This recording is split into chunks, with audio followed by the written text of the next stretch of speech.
Liena, how are you? I'm good. How are you? I'm doing very well. It's a beautiful day. It seems like the weather's breaking finally for the better. I'm not a cold weather person. Well, it's been a very cool spring.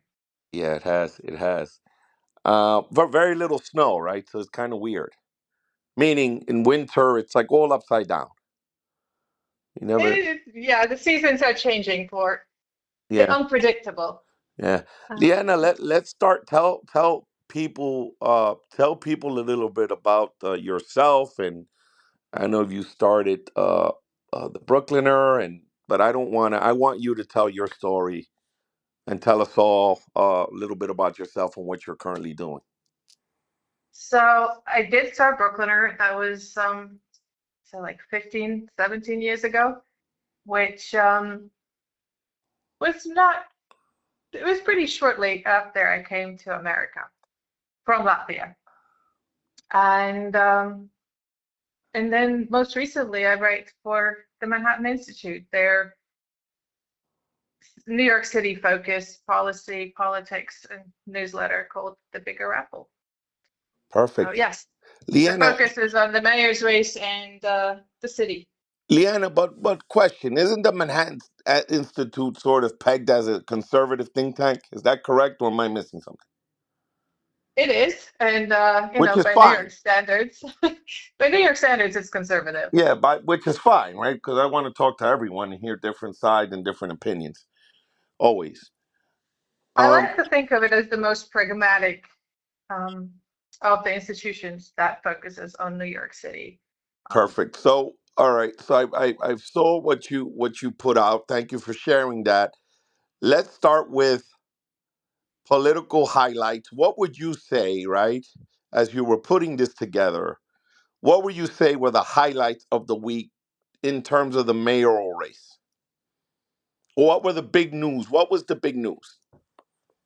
well, the big news was the District 37 that represents, half the city's public workforce endorsing Adrian Adams, Zahran Mamdani, and Selma Myri in that order. And that got everybody talking. What does that mean for the front runner? Well, frontrunner being Andrew Cuomo, I think that was to be expected. I mean, the unions don't really like Cuomo because of what they did to their benefits and pensions and raising the retirement age. So as governor, he was not the friendliest, and thus it's only natural that they didn't. I mean, they did endorse Eric Adams last time around, so that I think was probably a more difficult decision for them not to wait until after the Democratic primary, with Adams now running in the general as an independent. But to me, it was interesting that they endorsed Adrian Adams first and then Zahran Mamdani. And Why? and I mean Adams is the closest to Cuomo when it comes to sort of where she falls on kind of the approach to the city, being more mm, I'd say like I guess I can't quite put it, but to me she seems like the closest you get to Cuomo without being Cuomo. And there are substantial differences. I mean, she is in many ways nothing like Cuomo. Putting Zafran Mamdani behind her, it just signals, like, to me, it signals a bit of a split within the union, possibly, that a large share of their base is a lot more aligned with his super progressive, you know, free buses, public housing, the rent is really too high focus. Um, but they're quite far apart from each other. So yeah, Adrian Adams closer to Eric Adams and Cuomo, and Zelner Myrie in the middle. Leanna, do you think it's too late for Speaker Adams to put it together, considering that she hasn't received matching funds, or do you think there's plenty of time left for her to gain ground? Personally, I I do think that the progressive end of the Democratic Party needs to figure out who they're supporting. And with Mamdani being unacceptable to a large part of the electorate, they do need a more moderate candidate, and they need them fast. And honestly, Brad Lander is, to me, the more obvious choice, partly because he aligns with the working family space and has their support, and and is also possibly acceptable to Mamdani's voters as an alternative. So you think, Leanna, that conceivably the other folks in the race should make a deal and say, hey, let's coalesce behind Lander, because in your opinion, you think he has the best chance at sort of overcoming the huge lead that former Governor Cuomo has? Um, I mean, I doubt that anyone can beat Cuomo in the primary, Why? partly because of the lead that he has with the primary voters at this point from all the polling. Um, So you think it's a done and deal? and how empty the middle is. And this is something that I wrote for the Bigger Apple this morning, which is that the election is incredibly polarized, that people are voting more kind of based on their ideological, emotional responses as to who they cannot stand. Like people who cannot stand voting for Andrew Cuomo or never will vote for Zafran Mamdani. So I don't quite know where that split is because I haven't seen any recent polling on where the negatives are for these candidates. But the passions are really strong. And when you watch where the undecided seem to be going, they seem to be going almost 50-50 to Cuomo and to Mamdani. So Cuomo, having started with a higher ratio of support, benefits. Interesting. What do you think of the move by Eric Adams moving as an independent? Do you think he's got a shot? I do think he's got a shot. I don't think it's an easy path, but you know, What would in, need to in that happen? primary, it's kind of who What knows? what would need to happen for him to have a shot? Like, um, let's see.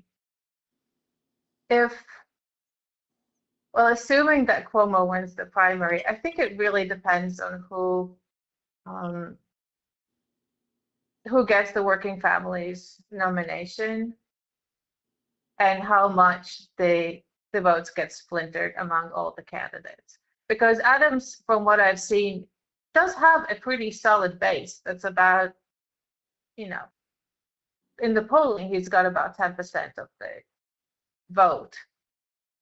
8 to 10%, it's been fluctuating a little bit, but he does have a solid base. And to some people, he might be more acceptable than Andrew Cuomo and more acceptable than, say, Brad Lander. So is it likely? I don't know. Is it possible? Yes.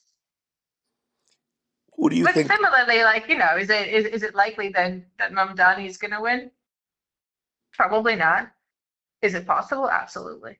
Who do you think has run the best campaign so far?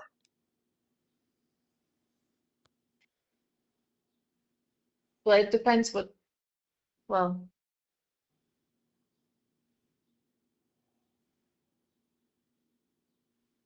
I think both Mamdani and Cuomo are running really good campaigns that align well with the goals that they have. And Mamdani needed to get name recognition and build excitement, and he needs to turn out the young. That is his base, and that is not a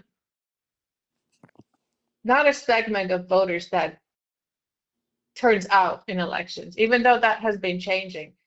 In order to win, I think he really, really needs to turn out everybody he possibly can turn out. And that is the younger voters. And by younger, I mean people under 45. Um, for Cuomo, he starts with name recognition, so he doesn't really need to build that. And he has, you know, been quietly waiting for what happens, and I think that's working for him. Interesting. Ne- let's focus on Brooklyn quickly. Who do you think wins the Brooklyn Borough President's race? You have Carrie Edwards and current Borough President Reynoso. And what are you Hmm. hearing and seeing on the ground as a Brooklynite? Um, well, I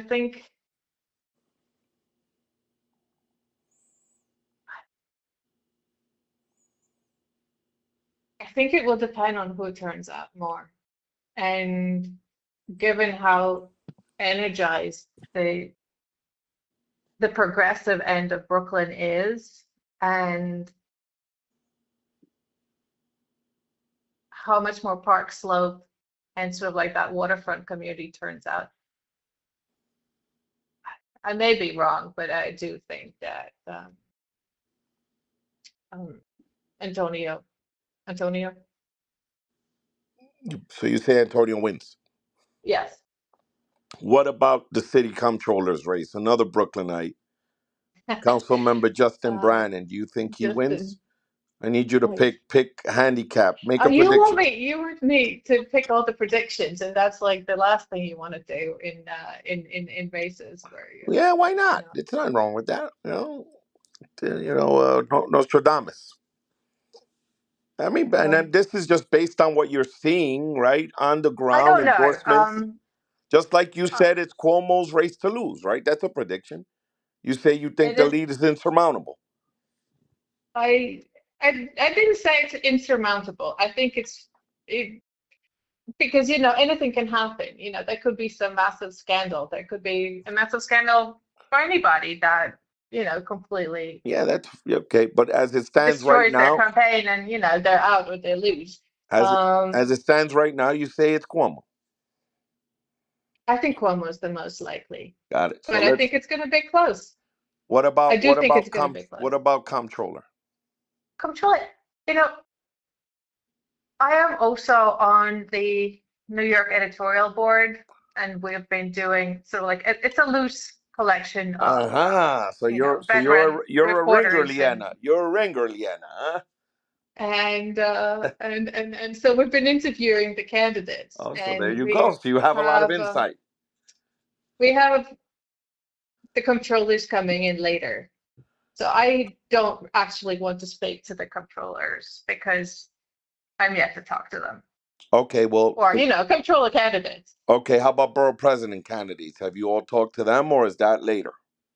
I think that is we're probably not going to get to the borough level. Okay. I may take that on for Brooklyner, but Okay. Now here a question for you. Any races to watch in Brooklyn? Any? I know Alexa Viles has a. They say that's contentious. I know that and Shahana Hanif, and yes, Shahana those two. Hanif. What do you think? Do the incumbents pull it out at the end of the day? I know that the anti Shahana Hanif candidate is running hard on Israel, all things Israel. Well, the Israel-Palestine conflict is defining a lot of the race, and could to some degree be the defining thing, because there are voter blocks that feel very strongly about the issue, and you know while the Muslim voters that are strongly aligned with Palestinian cause are growing as a share of the electorate, they're not as powerful as the more conservative Jewish community. Um, but it is something that people are voting on. And Okay, so you think I need to make a prediction? Does Shahana Hanif skate? Does she win, or do you think she's in real trouble? I think she's in real trouble. So you think she can lose conceivably? I think she could lose. Pick one. You think she wins or loses? No, I'm not gonna pick. I'm not gonna pick, and I'm also not gonna pick on Aviles because All right, so there let's I think it's for different reasons. okay, so let's go hypotheticals. Who do you think has a higher probability of losing, Aviles The or Hanif? incumbents.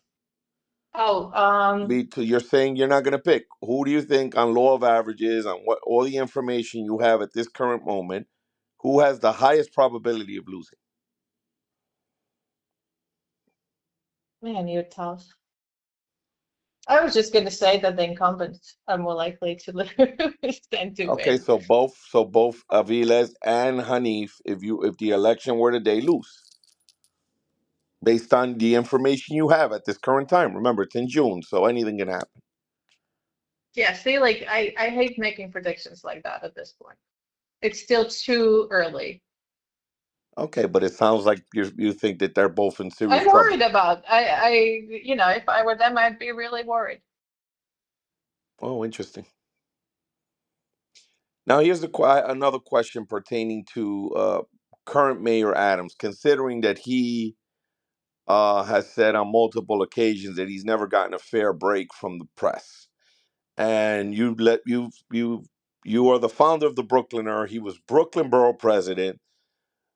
What would you say are the three biggest policy accomplishments that Mayor Adams has in his right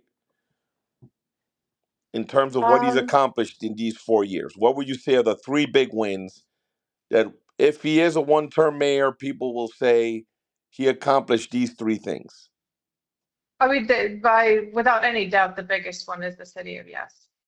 Okay, that's one. That is a massive accomplishment. Um,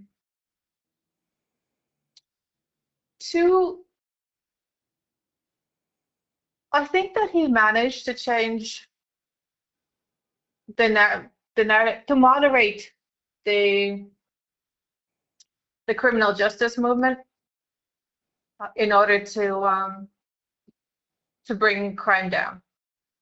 And that conversation has shifted. And you know, he also had to adjust. He was slow to acknowledge that people didn't feel safe and that the random nature of the attacks in the city was a big problem, even though you know all the violent crimes were coming down. But but I would also credit him with like starting to make a difference on how policing is approached and focusing more on the quality of life issues. And yeah, I think that's another one. And I guess it's yet to be seen, but the curriculum overhauls may yet prove to be a good decision. Okay, well, that's three. What do you think were the three biggest blunders? Again, as someone who's covered him since he was Brooklyn Borough President, some people are critical, saying he never adjusted. If he is a wonder, if he wins again, then everyone has egg on their face. But I some mean, people say he, he never sort of adjusted. He never went from Borough Hall to City Hall. He stayed in Borough Hall. He managed like he was still in Borough Hall. What do you think? What do you I think mean were it. his biggest blunders? It really took a federal indictment for him to start acting like a mayor. I mean, he was enjoying the position greatly. I think there was I forget who did the profile of him as the new face of the Democratic Party. And at the time, it was like I was thinking like a better title would have been the Playboy of Brooklyn, um, because he was out partying all the time and Oh, and interesting. and Well, that's a good one. holding hours in Leanna, you're coming out of your shell here. But I I do think that he did not pick the people he should have picked to run the city early on. And he tends to favor, well, it seems he tends to favor loyalty over experience. And I don't think that is a good way of governing the city and Did you see making any the of this city coming? better. Did you see any of these coming when you were again founded the Brooklyner and he was Yes. brought president? Did you say, oh, when he got elected? Well, Because some people say he got a sort of pass, in terms of the vetting, in terms of the looking into his history, that people didn't really zero in on it. Did you see this happening? Could you say, hey, I knew him when he was Brooklyn Borough president, and I could have smelled it then? they didn't, but then nobody had really been covering, I mean, who covers borough presidents? I know, but you're the founder of the Brooklyner, so Um, you. I'm assuming I mean, you had to. when back when he was making all those trips to all these authoritarian republics, I mean, Yeah. I did wonder like what on earth. Okay, so then you said But you he suspected. likes to go around and he likes to have the photo ops and he likes giving out money. So, you know, Okay, so you were like, something's not right here. yeah, I mean, yeah. Okay, okay. So, question now, with this end of week here, winners and losers. Who had the best week? Is it Cuomo because a new poll showed he just gained ground? Is it Mamdani who also gained ground and has just now started putting out his own ads and received a lot of great praise for a Spanish spot, which is what's the old expression? Imitation is the highest form of flattery. The mayor convened a sort of Latino powwow today, so people are saying, "Hey, you know, apparently Mam Danny's doing something right because Mamdani's doing a and- lot of no, things right. I'm just saying that it's sort of he was the first one to do that. Now the mayor is doing something pertaining to Latinos in the press, and people are saying, "Hey, it's a copycat thing." So again, winners and losers this week. Pick three winners and pick three losers. I mean, Adrian Adams, The biggest winner. Mamdani. You say I one. mean, Now you're gonna rank. You're gonna rank the winners. Number one was Adrian. Then as it comes to their personal campaigns, yes. I mean, like she got that massive endorsement. Whether or not that actually, you know, goes to, you know, leads to the better outcome for the never Cuomo campaign, I don't know. I mean, I think Cuomo had a mixed week. I mean, obviously it's nice to have those poll results, but the forum on Wednesday didn't go. Was, let's say, controversial. And and what did it? And I mean, Mamdani is defining the narrative in many ways. And not just like how he does it, who he reaches out to. I mean, Mayor's copied a lot of his initiatives, like the baby baskets or baby boxes. I mean, that's done. I feel like there were others that were just like, okay, let's check this one off from his list so that it's already finished. And yeah, okay, biggest losers now. biggest losers.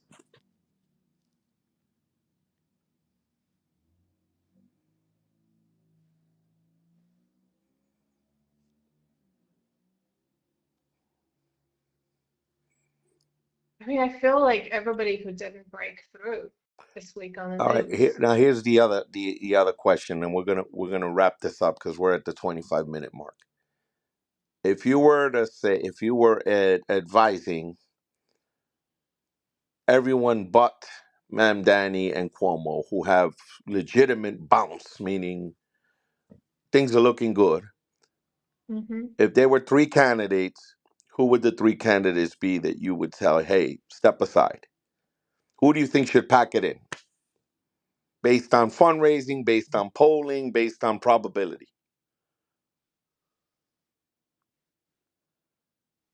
I mean, who's at the bottom? You've got Whitney Tilson. You've got Blake, Michael Blake. Um, I mean,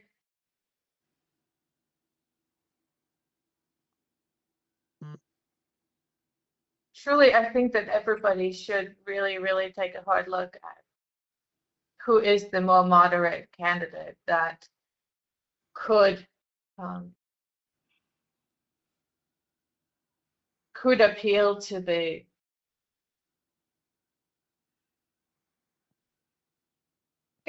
broader electorate in the general election, because that is what Democrats are, or the more moderate Democrats are trying to win. Because I do think that when it comes to either Cuomo or Mamdani winning, I think the city is going to be incredibly polarized, and I think it'd be really. I'm not sure it'd be in the best interest of the city to have either one of them win. Oh, interesting. Why? Because again, they're so extremely polarizing, and